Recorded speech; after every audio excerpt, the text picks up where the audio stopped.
লাইনের মধ্যে বোম্বিং করে তার সুতরাং বাংলাদেশের মুক্তিকামী মানুষ যেভাবে এই প্রতিরোধের সাথে ছিল এবং ইনশাল্লাহ থাকবে, এই আমরা ফ্রিডম ফ্লোটিলার অবশ্যই সমর্থন জানিয়েছি এবং সামনে এটাকে আরো বড় করে কিভাবে করা যায় এবং আমরা চিন্তা করছি পরবর্তী যে ফ্লোটিলা হবে সেখানে বাংলাদেশ থেকে কিভাবে আমরা আরো বেশি মানুষ অংশগ্রহণ করতে পারি, আমরা সেই চিন্তা করছি ইতিমধ্যে। আর আপনাদের কাছে একটাই পরামর্শ, আমি নিজেও অসুস্থ ছিলাম, গত 10 দিন আমি রাজপথে নামতে পারি নাই, তো এখনো অনেক ক্লান্ত। আপনাদের কাছে খাস করে দোয়া চাই যে আমাদের সামনে যে লড়াইটা, একটা ইনসাফের বাংলাদেশ, একটা সাম্যের বাংলাদেশ, সেই লড়াইয়ে আমাদের কিছু মুখ লাগবে যারা অকুত ভয় হয়ে সমস্ত আধিপত্যবাদের বিরুদ্ধে দাঁড়িয়ে ইনসাফের বাংলাদেশের পক্ষে কথা বলতে পারবে। তো ইনশাআল্লাহ আমরা আজকে বাইতুল মোকাররমে অনেকের সাথে কথা বলছি, আরো অনেকক্ষণ কথা বলবো। আমরা অবাক হচ্ছি, মানুষ আমাদেরকে, এবং আমাদের সত্যিকারের বলি আমাদের লজ্জা লাগে যখন থেকে দাড়ি পাকা কোনো মুরব্বী আমাদেরকে একটু দোয়া করবার জন্য অনেকক্ষণ দূরে দাঁড়িয়ে থাকেন, তখন তো মনে হয় যে আমাদের উপরে অনেক বেশি দায়িত্ব বর্তাচ্ছে। আমরা আসলে এটা কতদূর পারবো জানি না। আপনাদের সবার কাছে বিনীত আকারে দোয়া চাই, আমরা যে যুদ্ধে নেমেছি আল্লাহ এই যুদ্ধের জন্য যোগ্যতম সাহসী সৎ সৈনিক হিসেবে আমাদেরকে কবুল করেন ইনশাআল্লাহ। সবাইকে শুকরিয়া। হলো শুধু মুসলমানের জন্য কি করতে চাই এটা আমাদের ইশতিহার না, আমরা হিন্দু, বৌদ্ধ, খ্রিস্টান এবং আমাদের মুসলমান সবাই মিলে আমাদের বাংলাদেশ, আমরা একটা আধিপত্যবাদ মুক্ত ইনসাফের বাংলাদেশ করতে চাই। আর এইটার ইশতিহারটা কেমন হবে এটা আমরা এখন তৈরি করছি না, কারণ আমরা আপনাদের সবার সাথে কথা বলে বলে আমরা বুঝবার চেষ্টা করছি যে আসলে সবার কি প্রয়োজন, সেইটার নিরিখে আমরা ইনশাল্লাহ চূড়ান্ত ইশতিহার দিব। এই জন্য আমরা এখন মাঠের কথা বলছি ইশতিহার নেওয়ার জন্য। জি প্লিজ। অসাধারণ, আলহামদুলিল্লাহ অসাধারণ মানুষ, আপনারা নিজেরাও দেখতে পাচ্ছেন। ঢাকা 8 এটা সবাই, হ্যাঁ আমরা ঢাকা 8 প্রার্থীতা করবো, ঢাকা 8 ইনশাল্লাহ ইনশাল্লাহ। প্লিজ।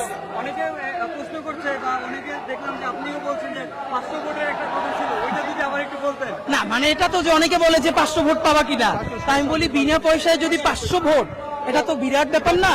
আমাদের তো টার্গেট আগামী 2 দিন না, আগামী 50 বছর ব্যাপী বাংলাদেশের রাজনীতি করতে চাই আমরা এবং নতুন রাজনীতি নির্মাণ করতে চাই। এই 500 ভোট একদিন ইনশাল্লাহ 5 কোটি হয়ে যাবে আল্লাহ চাইলে ইনশাল্লাহ। এই ঢাকা 8 আসন থেকে তো বিভিন্ন রাজনৈতিক দলের যারা প্রভাবশালী নেতা রয়েছে অবশ্যই তারা এখানে নির্বাচন করছে, তাদের সাথে কতটা মানে এটা তো আলটিমেট ইলেকশন হওয়ার পরে আমরা বুঝবো যে আমরা কতটুকুন ভালো করলাম, কিন্তু আমাদেরকে তো রাজনীতিটা করতে হবে নতুন বাংলাদেশের জন্য, এটাই আমাদের কাজ। না না না ভাই, ওখানেই চলছে না, এটা তো বারবারই অনেকে বলা হয়েছে, বাট আমরা সবাইকে বলেছি যে আমরা স্বতন্ত্র করতে চাই। প্লিজ, মানে আমরা আমাদের লড়াইটাকে একটু স্বতন্ত্র রাখতে চাই, আপনারা চাইলে আমাদেরকে সমর্থন দিতে পারেন। রাজনীতি বা নির্বাচন করতে হলে অনেক টাকা দরকার, সেই বিষয়টা যদি বলতে। আমরা তো টাকা ছাড়া এই যে লিফলেট, এইটাও আমাদেরকে আমাদের শুভাকাঙ্ক্ষীরা বানিয়ে দিয়েছে, আমাদেরকে শত শত মানুষ মেসেজ দিচ্ছে যে আমাদের লিফলেট বানিয়ে দিতে চায়, আরো হেল্প করতে চায়। আমরা কোনো ধরনের ফান্ডিং এর নাম্বার দিচ্ছি না, এর মানে সততার সাথে যদি আমরা টিকে থাকতে পারি তাহলে ইনশাল্লাহ পয়সার অভাব হয় না। বারবার যে রাজনৈতিক দলগুলো শোডাউন দিচ্ছে, বিভিন্ন সমাবেশ করছে, শত শত টাকা খরচ করছে, সেই কাজগুলো আপনি করবেন না? আমরা এটা করবো না বলেই তো আমাদের ওই পয়সাও নাই, আর পয়সা থাকলেও করব না, কারণ একজন প্রার্থী যত কম পয়সা খরচ করবে সে তত কম দুর্নীতিগ্রস্ত হবে, সে যত বেশি পয়সা খরচ করবে তার দুর্নীতি তত কম করতে হবে।